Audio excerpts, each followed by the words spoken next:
So this is a systematic method that has been evolved by the Prime Minister, by the BJP and by the Election Commission to kill the Constitution and to kill Indian democracy.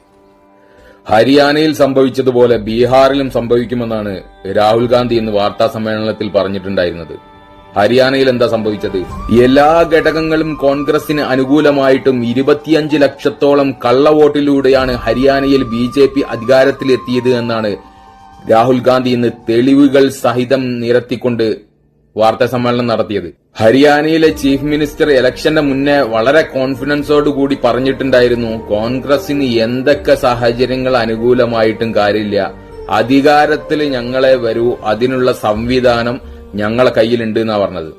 അത്തരം ഉറപ്പുകൾ മാധ്യമങ്ങൾക്ക് മുന്നിൽ കേരളത്തിലെ നേതാക്കന്മാരും ഇടക്കിടക്ക് ഇങ്ങനെ പറയാറുണ്ടേനി. അതും രാഹുൽ ഗാന്ധി ചൂണ്ടിക്കാട്ടിയിട്ടുണ്ടേനി കേട്ടോ. Listen to this. അതിനകത്ത് യാതൊരു സംശയവുമില്ല, ജയിക്കാൻ വേണ്ടി വ്യാപകമായി ഞങ്ങൾ വോട്ട് ചേർക്കും. ഞങ്ങൾ ജയിക്കാൻ ഉദ്ദേശിച്ച മണ്ഡലങ്ങളിൽ ഞങ്ങൾ ജമ്മു കാശ്മീരിൽ നിന്നും ആൾക്കാരെ കൊണ്ടുവന്ന് 1 വർഷം താമസിപ്പിച്ച് വോട്ട് ചെയ്യിപ്പിക്കുന്നു. ഒരു സംശയമില്ല. He's saying it. He knows it. And we've proved it. അതിനിടയിൽ രസകരമായ ഒരു സംഭവം രാഹുൽ ഗാന്ധി വിവരിച്ചത്, മെത്തീസ് ഫെരാരോ എന്ന പേരുള്ള ബ്രസീലിയൻ മോഡലിസ്റ്റായ ഒരു യുവതിയുടെ ഫോട്ടോ വെച്ചിട്ട് 10ഓളം ബൂത്തുകളിൽ 22ഓളം കള്ള വോട്ടുകളാണ് ഹരിയാനയിൽ ചെയ്തത്. നോക്കണം, ഹരിയാനയിൽ 8 വോട്ടുകൾ ചെയ്തിട്ടുണ്ടെങ്കിൽ അതിൽ 1 കള്ളവോട്ടായിരിക്കുന്ന പറഞ്ഞത്. എല്ലാ രേഖകൾ ഉണ്ടായിട്ടും വോട്ടുകൾ നഷ്ടപ്പെട്ട ആളുകളെയും രാഹുൽ ഗാന്ധി വേദിയിലേക്ക് കൊണ്ടുവന്നിട്ടുണ്ടായിരുന്നു കേട്ടോ. മുമ്പ് കർണാടകയിലെ ഒരു മണ്ഡലത്തിലെ കഥ പറഞ്ഞില്ലല്ലോ, അതുപോലെയല്ല എന്ന് പറഞ്ഞത്, ഒരു സ്റ്റേറ്റിന്റെ മൊത്തം കഥയാണ് പറഞ്ഞത്.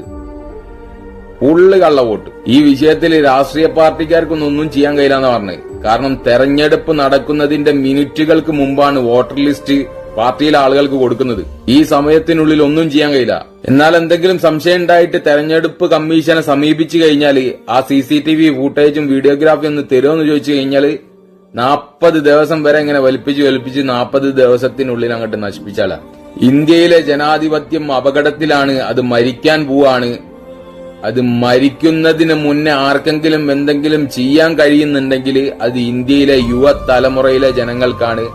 അവരിതിനെതിരെ പ്രതികരിക്കണം എന്ന് പറഞ്ഞിട്ടാണ് രാഹുൽ ഗാന്ധി പത്രസമ്മേളനം നിർത്തുന്നത്.